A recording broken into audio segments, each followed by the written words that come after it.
এই হচ্ছে মাখন বিরিয়ানি হাফ কোয়ান্টিটি। বিসমিল্লাহ। একটু ক্লাসিক একটা স্বাদ, এটাতে হচ্ছে আপনার অত পরিমাণে তেল বা মশলা বেশি না।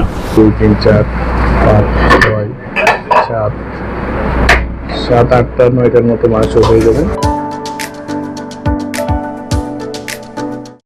আসসালামু আলাইকুম, কেমন আছেন আপনারা? আশা করি অনেক অনেক ভালো আছেন।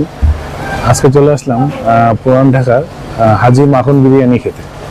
তো আমার পেছনে হচ্ছে ওনাদের দোকান। ওনাদের হচ্ছে পাকিস্তান পিরিয়ড থেকে এই দোকানের বয়স, তো এখনো হচ্ছে তাদের ঐতিহ্য বজায় রেখে হচ্ছে এই বিরিয়ানি সেল করে যাচ্ছেন।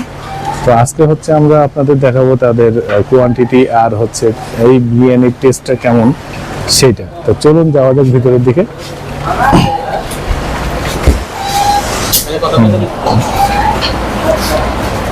তো এখন দেখি তাদের কোয়ান্টিটি কেমন দেয়, আর হচ্ছে তাদের প্রতি প্লেট হচ্ছে হাফ 150 আর হচ্ছে ফুল প্লেট হচ্ছে 300। তো আসুন ভাইজান, আমার একটা হাফ দেন তো।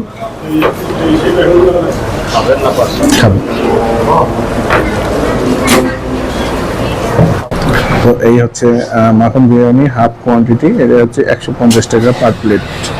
বলতে পারছেন ভালোই পরিমাণে হচ্ছে মাংস আছে, আর সাথে লেবু আর হচ্ছে মরিচ পেয়ে যাবেন। তো এখন আপনাদের খেয়ে দেখাবো যে এটার টেস্ট কেমন।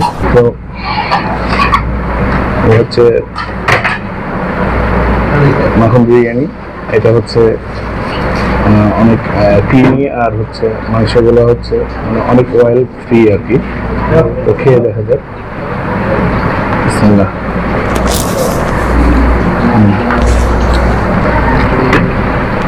একটু ক্লাসিক একটা স্বাদ, এটাতে হচ্ছে আপনার অত পরিমাণে তেল বা মশলা বেশি না, সিম্পল মশলার ভিতরে খাইতে একটা ক্রিমি একটা স্বাদ পাবেন। এটার সাথে লেবু চিপে খাবেন, টেস্টটা আরো বেশি বাড়বে। লেবুটা একটু চিপে দেখি। এখানে মাংস আছে, মাংসগুলো দেখো। 2 3 4 5 6 7 7 8টা 9টার মতো মাংস হয়ে যাবে।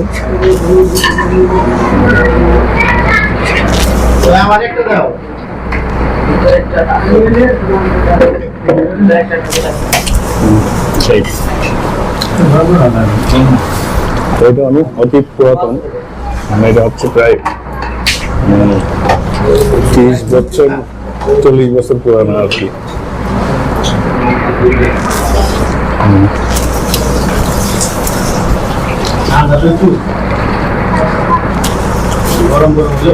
লেবু দিয়ে টেস্টটা অনেক মজা।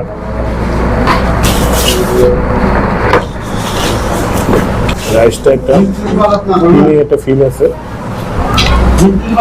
আর এটা হচ্ছে সকাল 9টা থেকে বিকাল 3টার ভিতরে এটা পেয়ে যাবেন। তারপরে ওনাদের এটা থাকে না, তার মধ্যে সেল হয়ে যায়। এই মাখন বিরিয়ানি আপনারা যারা খেয়েছেন তারা জানেন এটার টেস্ট কেমন, আর যারা খান নাই অবশ্যই এসে ট্রাই করে দেখবেন, আশা করি আপনাদের ভালো লাগবে। এই যে ওনাদের মেনু লিস্টটা দিয়ে দিলাম, আপনারা দেখে নিতে পারবেন যে কোনটা কোন প্রাইস। তো আপনারা দেখলেন তাদের কোয়ান্টিটি কেমন আর হচ্ছে তাদের খাবারের প্রাইস কেমন, সবকিছু আপনাদের সাথে শেয়ার করলাম। আর তাদের খাবারের টেস্ট কেমন সবই আপনারা জানলেন। তো এই ছিল আজকের মতো ভিডিও, আবার দেখা হবে নেক্সট ভিডিওতে। সেই পর্যন্ত ভালো থাকবেন, সুস্থ থাকবেন, আল্লাহ হাফেজ।